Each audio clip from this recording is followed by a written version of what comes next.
Good morning students. आज जो हम बात करेंगे वो करेंगे योग रत्नाकर पर। इनके जो लेखक हैं उनका क्या है, नाम नहीं मिलता है।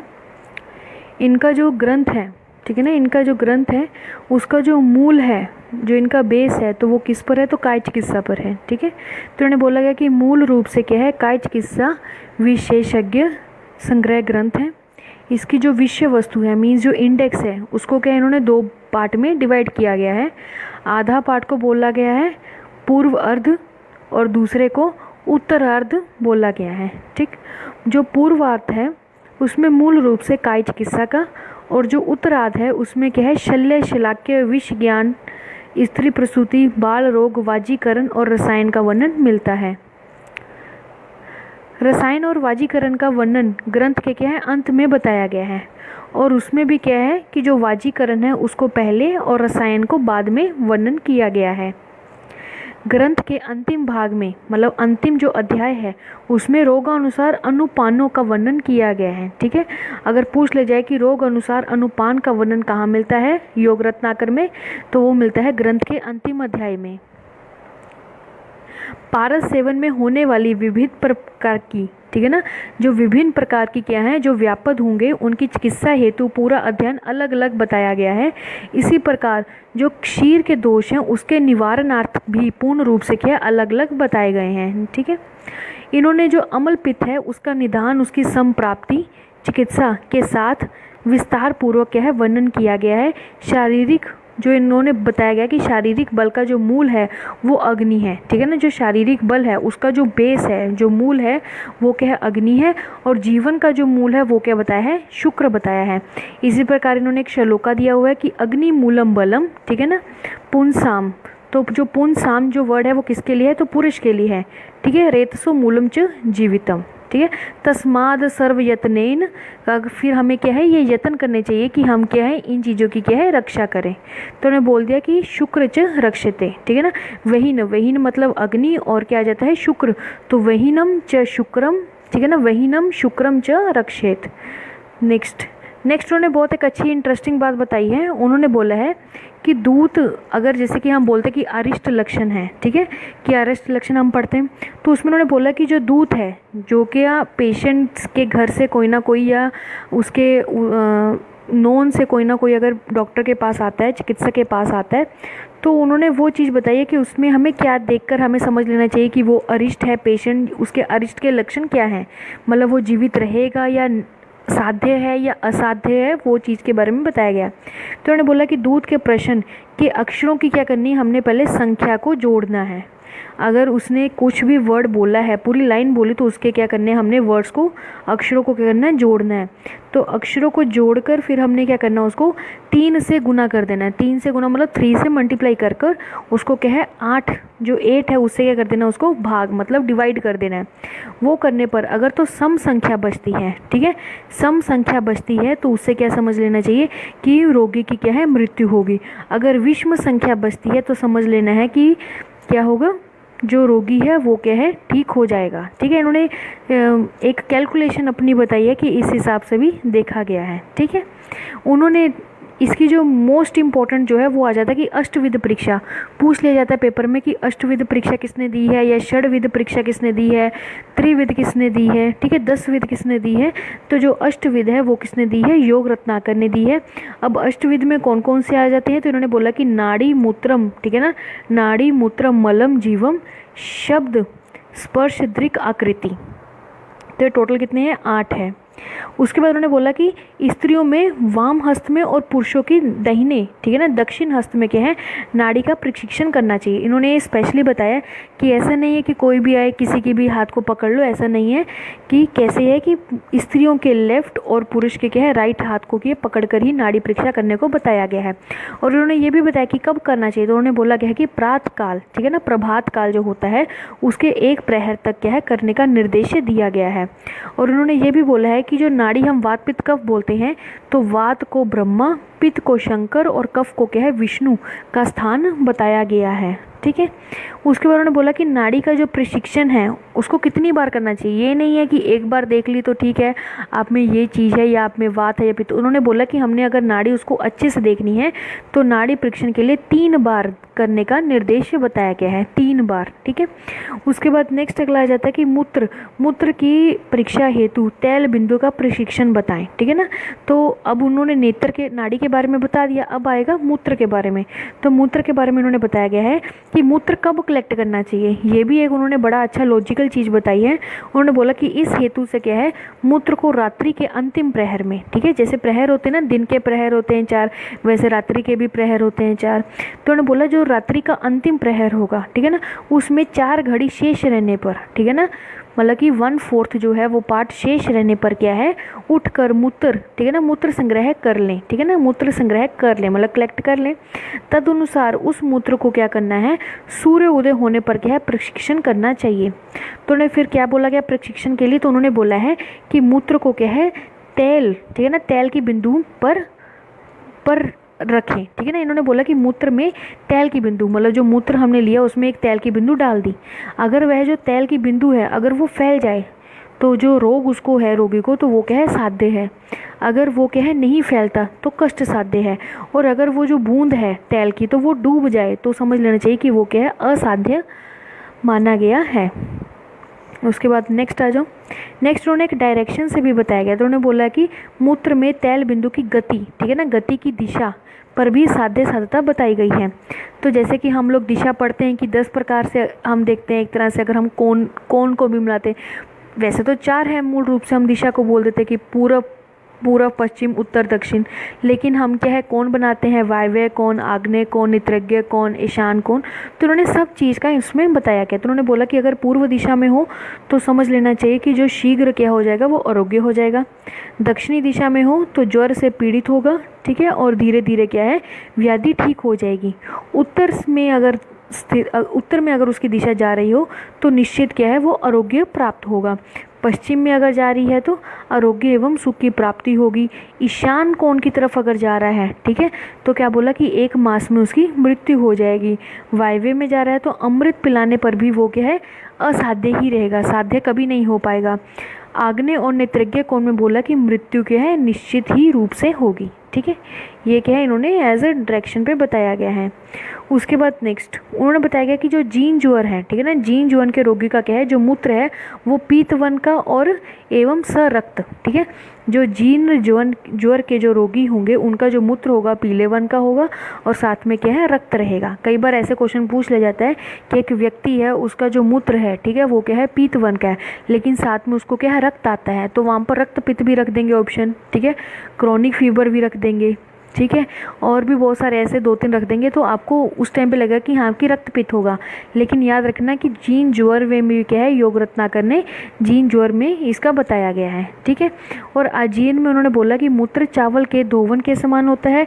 न्यूटन ज्वर में बताया गया है कि ध्रुवी वर्णी एवं भोजन, ठीक है ना, असम्यक पाक पर जो मूत्र का क्या है, मातुलुंग एवं सोवीर की तरह होता है, ठीक है। इसमें 4 कंडीशन बताई हैं। एक तो जीन जुअन में उन्होंने बता दिया कि पित्त वन का आएगा और सरक्त के साथ आएगा। अजीर्ण जब हमें इनडाइजेशन की प्रॉब्लम है तब बता दिया, जब हमें नया ज्वर है तब बता दिया कौन सा है, धूम्रवर्णी होगा। और अगर क्या है, भोजन का क्या है, असम्यक पाक है, तो उसमें उन्होंने क्या बोल दिया कि मातुलुंग या सोवीर की तरह होगा, ठीक। उसके बाद नेक्स्ट अगला आता है आम दोष। क्या आ जाता है, आम दोष। आम दोष में क्या बताया गया, तो आम दोष में जो मल होगा वो पीला होगा और क्षय रोगियों में जो मल होता है वो काले रंग का होता है, ठीक है, इस चीज़ का ध्यान रखना है। उसके बाद उन्होंने बोला कि ना होने पर भी आकाश में अगर उसको क्या दिखता है, अभ्रदर्शी दिखता है तो वो 6 मास में, वर्षादर्शी अगर दिखता है उसको वर्षा दिखती है तो वो 3 मास में, चंद्रदर्शी दिखता है तो 2 मास में, अगर सूर्यदर्शी दिखता है तो 1 मास में वो क्या है, मर जाएगा। ये एक अरिष्ट लक्षण बताया कि अगर कुछ नहीं भी है फिर भी उसको इस तरह के जैसे बादल दिख रहे हैं या वर्षा दिख रही है या फिर चंद्रमा दिख रहा है या सूरज दिख रहा है, तो उन्होंने बता दिया कि 4, 3, 2 और 1, ठीक है। अभ्रदर्शी तो 6, वर्षा 3, ठीक है, उसके बाद चंद्र तो 2, सूर्य तो 1 मास में क्या है, वो मर जाएगा। उसके बाद उन्होंने बोला क्या है कि जो अरुंधति, ध्रुव, ठीक है, ये 4 चीज़ें हैं, याद रखना कौन कौन सी है, अरुंधति, ध्रुव, विष्णु, स्त्री पद, ठीक है ना, विष्णु स्त्री पद एवं मात्र मंडल, ठीक है ना, मात्र मंडल, ये 4 चीज़ें हैं जो क्या है गत आयु व्यक्ति को नहीं दिखाई देती है। किसको? गत आयु व्यक्ति को क्या है नहीं दिखाई देती है। तो उन्होंने ये भी बोला गया है कि कहाँ कहाँ ये चीज़ें प्रेजेंट होती, तो उन्होंने बोला है जो अरुंधति है तो वो जीवा में, जो ध्रुव है वो नासा अग्र में, मतलब नासा के आगे वाले भाग में, जो विष्णु है वो भ्रूण के मध्य में, और जो मातृमंडल है वो दोनों भ्रूण के मध्य में, ठीक है। अर्थात गत आयु होने पर क्या है, जब मतलब इनके जो टाइम आ जाता है, जैसे जैसे नज़दीक आता शुरू हो जाता है, वैसे वैसे इन अंगों को क्या है, अंगों को नहीं देख पाता, ठीक है ना, वो क्या है इन अंगों को नहीं देख पाता। उसके बाद नेक्स्ट अगला इन्होंने बोला गया है कि हेमंत ऋतु, वर्षा ऋतु एवं शिशिर ऋतु में वात का प्रकोप होता है, ठीक है। तो याद रखना हेमंत, वर्षा और शिशिर इन्होंने बहुत अलग बताए हैं। हेमंत, वर्षा और शिशिर में वात का प्रकोप, प्राविट और निदाग मतलब कि ग्रीष्म ऋतु में पित्त का प्रकोप, और वसंत ऋतु में कफ का प्रकोप बताया गया है। इन्होंने क्या है एज एज के अकॉर्डिंग भी इन्होंने क्या है डिवीजन की हुई है। तो इन्होंने बोला कि जो बाल्यावस्था है उसमें 16 वर्ष तक, मध्यावस्था उसमें 16 से 70 वर्ष तक, वृद्ध अवस्था उसमें 70 से अधिक वर्ष तक, मतलब इन्होंने क्या है ये बताई गई है अवस्थाएं कि बाल्यावस्था किसको बोलेंगे, जब वो 16 वर्ष तक हो जाएगा, मध्यावस्था 16 से 70 वर्ष तक, और वृद्ध अवस्था जब 70 से अधिक हो जाएगा तब माना गया है। उसके बाद नेक्स्ट अगला आता है अलग अलग वृक्षों के क्या है दंत वन से क्या अलग अलग फल बताए गए हैं, ठीक है, कि अगर हम अलग अलग वृक्षों के दंत वन मतलब दातुन करेंगे तो उससे क्या क्या होगा। तो उन्होंने बोला कि अगर आम की दातुन करते हैं तो वीर्य की वृद्धि होगी, कदम की करते हैं तो धैर्य की स्मृति की वृद्धि होगी, वैर की दातुन अगर करते हैं तो स्वर जो है वो माधुर्य होना चाहिए, ठीक है। नेक्स्ट अगला आता है कि नस्से के लिए कटु तेल को क्या है श्रेष्ठ माना गया है। याद रखना कि नस्से के लिए इन्होंने किसको माना गया है, कटु तेल को, ठीक है, कटु तेल को माना गया है। उसके बाद नेक्स्ट अगला आता है इन्होंने जो अंजन है उसमें किसको श्रेष्ठ माना गया, तो स्रोत सांजन को क्या है श्रेष्ठ माना गया है। उसके बाद इन्होंने ये बोला गया है कि आपको जो दाढ़ी या नख और शमेशु, ठीक है, जो कटवाने हैं तो वो आपको कब करवाने हैं, तो 5वें दिन पर, ठीक है ना, 5 के दिन के अंतर पर क्या है नख और शमेशु क्या है कर्तन करने का निर्देश दिया गया है। नासिका के केश उगाड़ने पर जो नेत्र ज्योति को दुर्बल होना माना गया है, ठीक है। तो उन्होंने बोला कि नासिका के अगर हम केश, जो नाक के जो बाल होते हैं अगर हम क्या है उसको निकालते हैं तो उससे क्या होता है जो नेत्रों की जो ज्योति होती है उसका क्या है दुर्बल हो जाता है। उसके बाद उन्होंने बोला कि अगर आप स्नान करते हैं तो आपको स्नान कैसे करना चाहिए, तो उन्होंने बोला कि अर्धकाय के लिए, ठीक है ना, मतलब जो नीचे की काया है, नीचे in the sense according to आप समझ लीजिए अम्बलाइकस के नीचे वाला पार्ट, ठीक है। तो अर्धकाय के लिए उष्ण जल से और ऊर्ध्वकाय के लिए शीत जल से क्या है स्नान करने के लिए बताया गया है। इससे क्या होता है बल की वृद्धि होती है। जेन्युइन बात है, क्योंकि अर्धकाय में हम वैसे भी बोलते हैं कि क्या होता है कि वात होता है, वात प्रकोपित होता है। वात का गुण कौन सा होता है, शीत होता है, तो इसलिए बोल दिया कि उष्ण से, और जो ऊपर वाला होता है, ठीक है। तो इस तरह के आप उसको देख सकते हैं। उसके बाद नेक्स्ट अगला आ जाता है कि शीतकाल में क्या है। अब आ जाता है कि आपको क्या क्या धारण करना चाहिए, वस्त्र कैसे धारण करने चाहिए। तो उन्होंने बोला है शीतकाल में आपको कैसा पीताम्बर मतलब कोशेय, ठीक है ना, कोशेय जैसे, उष्ण काल में कषाय, ठीक है, गोराई रंग के, और वर्षा काल में क्या है शुक्ल श्वेत वर्ण के डालने को बोला गया है, ठीक है। उसके बाद इन्होंने क्या है लेप लगाने का निर्देश बताया गया कि किस ऋतु में किसका लेप लगाने को बताया गया। तो इन्होंने बोला गया कि अगर शीतकाल है तो उसमें कुकुम, ठीक है ना, कुकुम का, चंदन का और काले अग्र का, ठीक है। उष्ण काल में चंदन कपूर सुगंध बाला का, वर्षा काल में चंदन केसर और मृग नाभि का लेप लगाने को बताया गया है।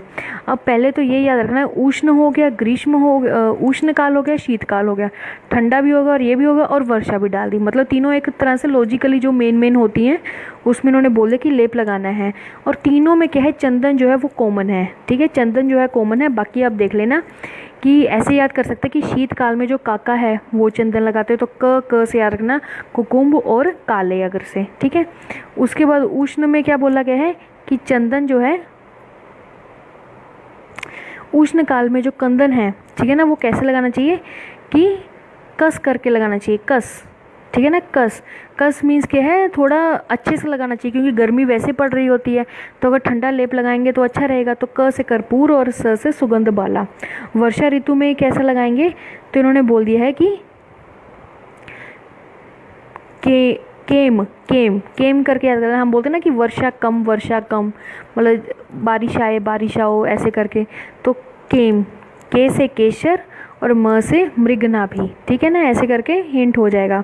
उसके बाद इन्होंने क्या है, इन्होंने 8 मांगलिक वस्तुएं बताई हैं, ठीक है। योग रत्नाकर ने क्या है, 8 मांगलिक वस्तुएं बताई हैं। तो कौन कौन सी मानी है इन्होंने, ब्राह्मण, गो, अग्नि, सुवर्ण, घृत, सूर्य, स्त्री और राजा। स्त्री भी इन्होंने माना है, ठीक है ना, स्त्री और राजा को भी क्या इन्होंने 8 मांगलिक वस्तुएं बताई हैं। उसके बाद उन्होंने बोला कि अगर जैसे कि लाइट चले जाती है, तो आजकल क्या वो पंखे, इन्वर्टर तो लग गए लेकिन पंखे भी होते थे झूलने वाले, ठीक है, वो झुलाने वाले जिससे हवा मतलब करते थे। तो उन्होंने बोला कि वो किससे बने चाहिए, तो उन्होंने बोला कि एक ताड़ पत्र से बने हुए पंखे जो होते हैं वो त्रिदोष नाशक होते हैं। मतलब आपको जो अगर वो पंखे भी लेने हैं तो कौन से लेने हैं, ताड़ पत्र वाले लेने हैं। अगर बांस से बने जो पंखे होंगे उसकी जो हवा होगी वो उष्ण होगी, उष्ण होने से क्या है वो रक्त पित्त प्रकोपक करेंगे, ठीक है। और उन्होंने बोल दिया कि चवर, वस्त्र या फिर मोर पंखे बने जो होंगे वो भी क्या है त्रिदोष नाशक है और वो हृदयी हैं, ठीक है ना। उसके बाद नेक्स्ट अगला आया था कि हेमंत और शिशिर ऋतु में इन्होंने बोल दिया है इच्छानुसार मैथुन के बारे में बताया गया है, और वर्षा और शरद ऋतु में, ठीक है ना, लास्ट के मतलब लास्ट कैसे समझ लो कि हम जब पढ़ते तो कैसे आता है, शिशिर, बसंत, ठीक है, उसके बाद ग्रीष्म, ठीक है, उसके बाद वर्षा, हेमंत और वर्षा, शरद और हेमंत, ठीक है। तो सबसे ऊपर वाला और सबसे लास्ट वाला, ठीक है, उसको लिया हमने, तो इन दोनों को बोल दे इच्छानुसार, ठीक है। शरद और वसंत और शरद लिया तो उनको बोल दे 3-3 दिन पर, ठीक है, ऊपर से सेकंड नंबर पर, नीचे से भी सेकंड नंबर, ठीक है, तो उनको भी 3-3 दिन पर। और इधर बोल दिया कि वर्षा एवं जो ग्रीष्म है उनको क्या बोल दिया 15-15 दिन पर क्या है सहवास करने को बोला गया है, ठीक है। उसके बाद नेक्स्ट अगला आ जाता है शीतकाल। तो शीतकाल में बोला गया कि शीतकाल में रात्रि में और ग्रीष्म काल में दिन में, वसंत काल में भी दिन में एवं रात्रि में, मतलब ठीक है, या दिन में भी कर सकते हैं रात्रि में भी कर सकते हैं। एवं वर्षा काल, ठीक है, वर्षा काल में जब मेघ गरज रहे हों तब उनको क्या है सहवास करने को निर्देश दिया गया है। उसके बाद उन्होंने ये भी बोला है कि शुक्ल पक्ष में स्त्रियों के वामंग और कृष्ण पक्ष में दक्षिण अंग में क्या है कामदेव का क्या है निवास रहता है, ठीक है। तो याद रखना शुक्ल पक्ष में वाम और कृष्ण पक्ष में दक्षिणी में क्या है कामदेव का क्या है निवास रहता है।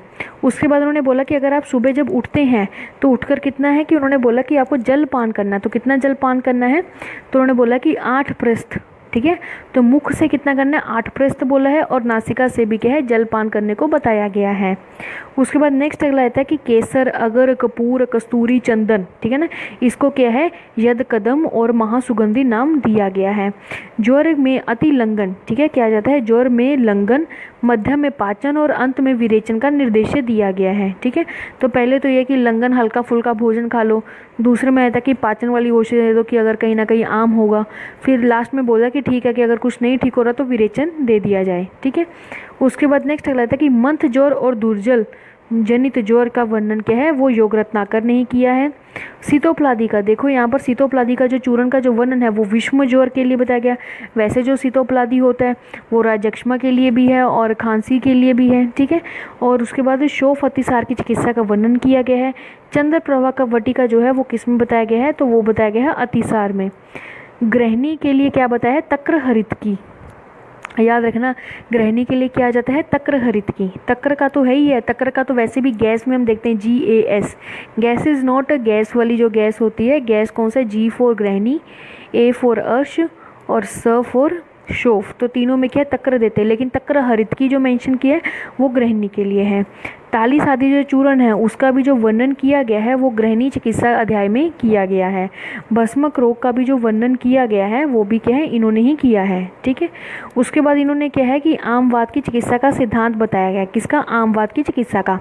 तो आमवाद की चिकित्सा में उन्होंने बोला कि लंघनम, ठीक है, लंघनम स्वेदनम तिक्त दीपनीय कटुनानी च विरेचनम सहपानम वस्तेश्च मारुते। तो उन्होंने बोला गया है कि लंघन करवाना चाहिए, स्वेदन करवाना चाहिए, ठीक है। तिक्त दीपनी औषधियाँ, तिक्त और कटु वाली जो औषधियाँ हैं दीपनीय वो देनी चाहिए। विरेचन करवाना चाहिए, स्नेहपान करवाना चाहिए, मतलब स्नेहपान करवा के विरेचन करवाएंगे। उसके बाद उन्होंने बोला कि वस्तीकरण भी करवानी चाहिए, जिससे क्या है जो मारुत है, जो वात है, उसको क्या है कम किया जा सके। उरय ग्रह, ठीक है, उरय ग्रह नामक भी इन्होंने पृथक अध्याय बताया गया है। एक बहुमूत्र मेह जो है वो भी प्रमेय के क्या है पृथक अध्याय बताया गया है। एक इन्होंने क्या है कुरंड अंड वृद्धि नामक रोग बताया गया। कौन सा? अंड वृद्धि। इसमें भी काफ़ी इंटरेस्टिंग है। तो इन्होंने बोला गया है कि दाएं अंडकोश में अगर रोग हो, ठीक है ना, अगर दाएं अंडकोश में, अंडकोश दो होते हैं, राइट, लेफ्ट और राइट, उन्होंने बोला कि अगर राइट साइड अगर प्रॉब्लम हो तो क्या बोला कि दाएं कान में, ठीक है ना, दाएं कान में, और दक्षिणी में अगर प्रॉब्लम हो तो दक्षिणी कान में वेदन कराना चाहिए, ठीक है। क्या बोला गया? इन्होंने वेदन कराने को बोला है। उन्होंने बोला कि अगर जिस साइड का आपको अंडकोश की प्रॉब्लम है, आपको उस साइड का क्या है कर्ण वेदन करवाने को बताया गया है। उसके बाद नेक्स्ट आ जाता है स्नायु रोग की चिकित्सा का जो वर्णन है, ठीक है ना, चिकित्सा में क्या है का जो चिकित्सा का साथ वर्णन किया गया है, तो वो कैसे की गई है? तो विसर्पवत चिकित्सा करने को बताया गया है। मतलब अगर स्नायुक रोग कोई हो जाता है, अगर उसकी चिकित्सा करनी तो किस प्रकार करनी है? तो विसर्पवत चिकित्सा करनी है। मुखांग जो है वो कितने हैं? 7 बताए गए हैं, ठीक है। कितने हैं? 7 बताए गए हैं। भीमसेनी कपूर का प्रयोग जो है वो नेत्र रोग के लिए बताया गया है, ठीक है। भीमसेनी कपूर, याद रखना, भीमसेनी जो है वो नेत्र के लिए बताया गया है, ठीक है। उसके बाद नेक्स्ट अच्छा वो आ जाता है सोम रोग। तो सोम रोग का जो निदान है, संप्राप्ति है, चिकित्सा, इसका वर्णन भी मिलता है योग रत्नाकर में। और इसका जो है वो कहाँ है? कदली घृत, इसका क्या है मुख्य रूप से चिकित्सा बताई गई है। इसके बाद आता है इसके प्रमुख भेद। तो इन्होंने प्रमुख रूप से क्या है भेद बताए गए हैं, ठीक है। तो इसमें उन्होंने जो बताए गए हैं आप उसको एज इट इज़ याद कर लेना। इसमें कुछ इतना अलग से कुछ नहीं है। इसमें आप बस एक बार रीडिंग लगा लेना, थोड़ा सा हिंट लगाकर, ठीक है। और उसके बाद नेक्स्ट अगला आता है प्रमुख योग। तो प्रमुख योग में भी क्या है योग दिए गए हैं। जो आपको हिंट लगता है तो उसको आप लगा लीजिए, क्योंकि इसमें इतना कुछ अलग से बताने के लिए, समझाने के लिए नहीं है। जो जिसके लिए योग बताया गया है वो उसी के लिए दिया गया है, ठीक है ना। इसमें कुछ इतना नहीं है, आप इसको खुद मतलब पढ़ सकते हैं, क्योंकि इसमें क्या इसमें बोलना ही है, ठीक है ना। तो उसको आप देख लीजिएगा, ठीक है।